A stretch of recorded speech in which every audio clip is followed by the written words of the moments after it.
8월 18일 금요일 아침 묵상 함께 해주신 여러분들 환영합니다. 오늘도 주시는 말씀이 여러분들의 삶에 구체적이고 분명하게 위로가 되고 힘이 되고 길이 되는 그런 복된 시간이 되시기를 주님의 이름으로 축복합니다. 오늘 주시는 말씀 예레미야서 22장 10절부터 19절 같이 읽도록 하겠습니다. 너희는 죽은 자를 위하여 울지 말며 그를 위하여 애통하지 말고 잡혀간 자를 위하여 슬피 울라. 그는 다시 돌아와 그 고국을 보지 못할 것임이라. 여호와께서 유다 왕 요시아의 아들 곧 그의 아버지 요시아를 이어 왕이 되었다가 이곳에서 나간 살룸에 대하여 이와 같이 말씀하시니라. 그가 이곳으로 다시 돌아오지 못하고 잡혀간 곳에서 그가 거기서 죽으리니 이 땅을 다시 보지 못하리라. 불의로 그 집을 세우며 부정하게 그 다락방을 지으며 자기의 이웃을 고용하고 그의 품삯을 주지 아니하는 자에게 화 있을진저. 그가 이르기를 내가 나를 위하여 큰 집과 넓은 다락방을 지으리라 하고 자기를 위하여 창문을 만들고 그것에 백향목으로 입히고 붉은 빛으로 칠하도다. 네가 백향목을 많이 사용하여 왕이 될 수 있겠느냐? 너의 아버지가 먹거나 마시지 아니하였으며 정의와 공의를 행하지 아니하였느냐? 그때 그가 형통하였었느니라. 그는 가난한 자와 궁핍한 자를 변호하고 형통하였나니 이것이 나를 알미 아니냐? 여호와의 말씀이니라. 그러나 내 두 눈과 마음은 탐욕과 무죄한 피를 흘림과 압박과 포악을 행하려 할 뿐이니라. 그러므로 여호와께서 유다의 왕 요시아의 아들 여호야김에게 대하여 이와 같이 말씀하시니라. 무리가 그를 위하여 슬프다. 내 형제여 슬프다. 내 자매여 하며 통곡하지 아니할 것이며 그를 위하여 슬프다. 주여 슬프다. 그 영광이여 하며 통곡하지도 아니할 것이라. 그가 끌려 예루살렘 문 밖에 던져지고 나귀같이 매장함을 당하리라. 아멘. 오늘은 하나님께서 계속해서 생명의 길과 사망의 길에 대한 이야기를 조금 다른 방향에서 다른 버전으로 얘기를 하시는 것 같아요.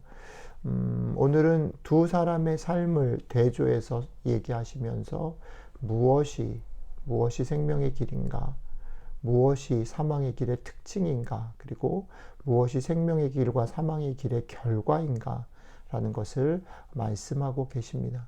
두 사람은 요시아 왕, 아버지인 요시아 왕과 그의 아들입니다. 재밌는 것은 둘 다 왕이었고요. 이 왕들이 자기가 왕으로서 결국 하나님의 복을 받기 위해서 애를 썼습니다. 그런데 두 사람의 삶의 모습이 참 대조적이죠. 아들은 그랬습니다. 아들은 내가 나를 위하여 큰 집과 넓은 다락방을 지으리라 하고 자기를 위하여 창문을 만들고 그것에 백향목으로 입히고 붉은 빛으로 칠했다라고 합니다. 그런데 하나님 그 아들에게 이렇게 말하죠. 네가 백향목을 많이 사용하여 왕이 될 수 있겠느냐. 그렇게 하시면서 네 아버지가 살았던 삶을 봐라. 그래서 아버지인 요시아 왕의 삶에 대해서 이렇게 말씀하십니다. 네 아버지가 먹거나 마시지 아니하였으며 정의와 공의를 행하지 아니하였느냐. 그때에 그가 형통하였었느니라. 이렇게 얘기합니다. 그는 아버지인 요시아 왕은 가난한 자와 궁핍한 자를 변호하고 형통하였나니 이것이 나를 알미 아니냐. 여호와의 말씀이니라. 이렇게 말씀하십니다. 그런데 이제 하나님께서 아버지인 요시아 왕에 대해서 얘기하는 이 말씀 속에서 저는 재밌는 것을 발견했는데 그게 뭐냐면 요시아 왕이 형통했던 이유가 하나님을 알았기 때문이다 라고 말을 하시거든요. 하나님을 알았기 때문에 형통했는데 그 하나님을 알았다라는 것하고 무엇이 설명으로 되냐면 하나님을 알았기 때문에 1번 먹거나 마시지 아니했고 2번 정의와 공의를 행했고 그 다음에 세 번째 가난한 자와 궁핍한 자를 변화하였다 이렇게 얘기합니다.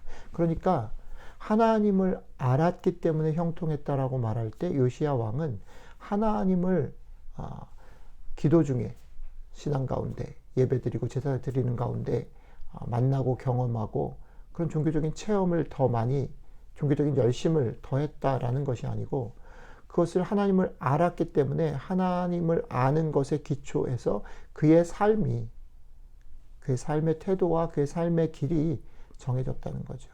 먹고나 마시지 않았고 정의와 공의를 행했고 가난한 자와 궁핍한 자를 변호했다는 거죠. 그러니까 이 말은 하나님을 알게 되면 그냥 지식이 아니라 깨달음이 아니라 감동이 아니라 그건 넘어서 삶이 바뀌어야 된다라는 말이기도 하고요. 하나님을 알게 되면 바뀌어야 된다라는 말이기도 하고 조금 더 밀고 나가면 그렇게 살아가는 삶이 하나님을 아는 것이다 라는 거죠. 그렇게 사는 삶. 그러니까 이 땅 가운데서 하나님의 백성됨, 하나님의 마음을 가지고 살아가는 삶, 구체적으로 보면 그것이 뭡니까? 정의와 공의를 행하고 먹거나 마시지 않고 궁핍한 자를 변호하는 삶, 그 삶을 살아가는 거죠. 근데 이것과 대조해서 얘기되어지는 게 뭐냐면 아들의 삶이죠. 근데 이 아들의 삶은 불의로 그 집을 세우고 부정하게 다락방을 짓고 자기의 이웃을 고용하고 품삯을 주지 않으면서 그것을 가지고 어떻게 해요? 큰 집과 넓은 다락방을 짓고 자기를 위해 창문을 만들고 백향목으로 입히는 거예요. 그러니까 사실은 바깥에 외부적으로 보면 이제 우리는 그냥 이 성경을 이제 지금 읽으니까 요시야 왕이 형통하고 그의 아들이 잘못했다라고 읽지만 사실은 당시 현장으로 들어가면 그리고 우리들의 삶에 고스란히 비춰보면 큰 집을 얻고 그죠? 좋은 직장을 얻고 많은 돈을 벌고 자기가 있는 자리에서 성공하고 인정을 받는 것 그것이 축복이다라고 생각할 수밖에 없는 것이에요. 그런데 하나님께서는 이렇게 말하는 거죠. 백향목을 많이 사용해서 왕이 되는 게 아니다 이거죠. 그게 형통한 길이 아니다 이거죠. 네가 지금 형통한 듯이 보이기 때문에 그게 하나님의 축복이라고 생각하고 내가 잘하고 있다, 절대 망하지 않는다라고 생각하지만 아니, 너는 그것만을 쫓다가 이 땅 가운데 내가 기대하고 원하는 삶을 살지 않았기 때문에 결국 어떻게 돼요? 다시 돌아오지 못하고 잡혀간 곳에서 죽게 되는 거예요. 그렇죠?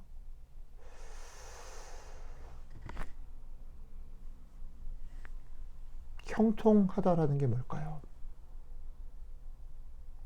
우리가 알아야 되는 거 계속 제가 반복해서 말씀드리는 것을 기억해 주시면 좋겠습니다.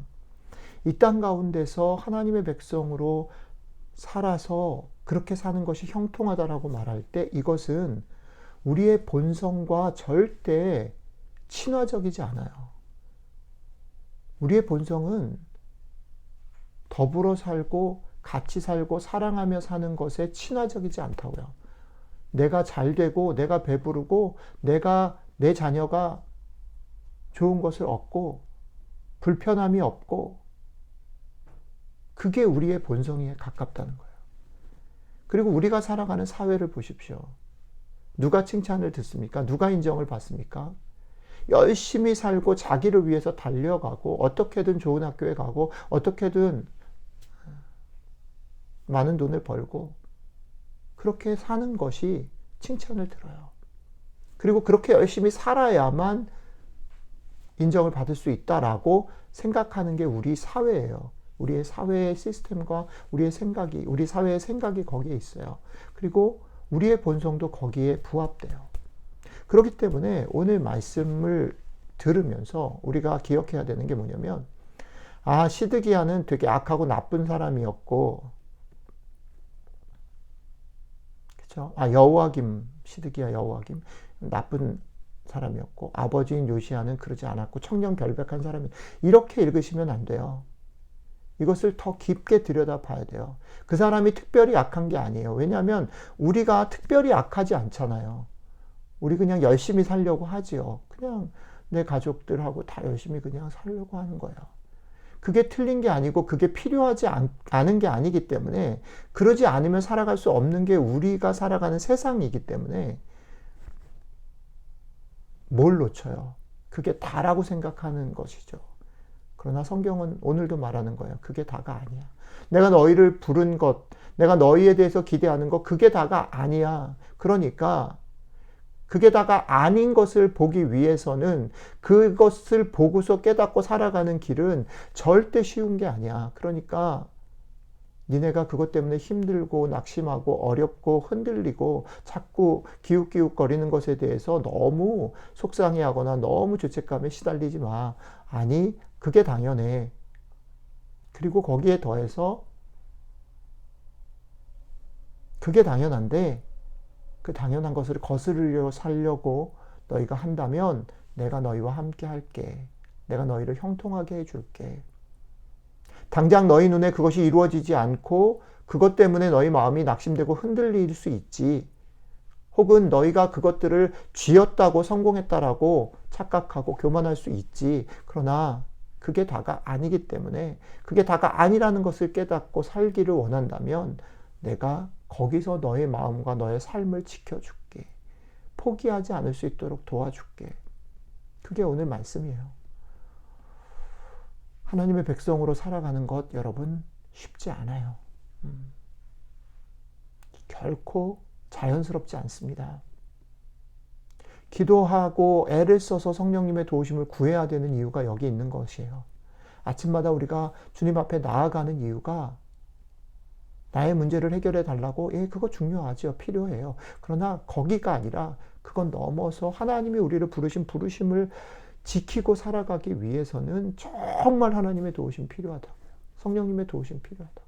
그래서 오늘 아침에 우리의 기도가 성령님 우리를 깨우쳐 주시고 다시 깨닫게 하시고 우리와 동행하셔서 우리를 지켜주시고 우리를 도와주십시오. 도와주시지 않으면 우리가 하나님의 백성으로 정신 차리고 살아갈 수 없습니다. 우리의 기도가 돼야 되고요.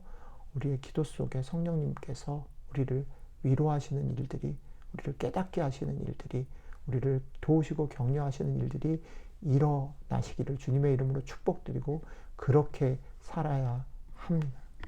오늘 하루 여러분들의 삶이 그런 삶이 되시기를 축복합니다. 기도하겠습니다. 주님, 그렇습니다. 우리는 그렇게 살 수 없고 살기 싫어하고 그래서 수시로 흔들리고 낙심하는 사람들인 것 주님 아시죠? 그럼에도 불구하고 오늘도 그렇게 사는 길이 맞아. 너희가 잘못 사는 게 아니야. 또 얘기해 주셔서 두렵지만 감사합니다. 이 두려움 가지고 성령님을 의지하기를 원하고 성령님이 우리의 마음을 붙잡아 주시기를 간절히 구하오니 주여 이 시간 우리 가운데 함께 하셔서 오늘 하루 우리와 동행하시고 우리를 지켜주시고 보호해 주시면 좋겠습니다. 감사드리며 우리 주 예수님 이름으로 기도드렸습니다. 아멘.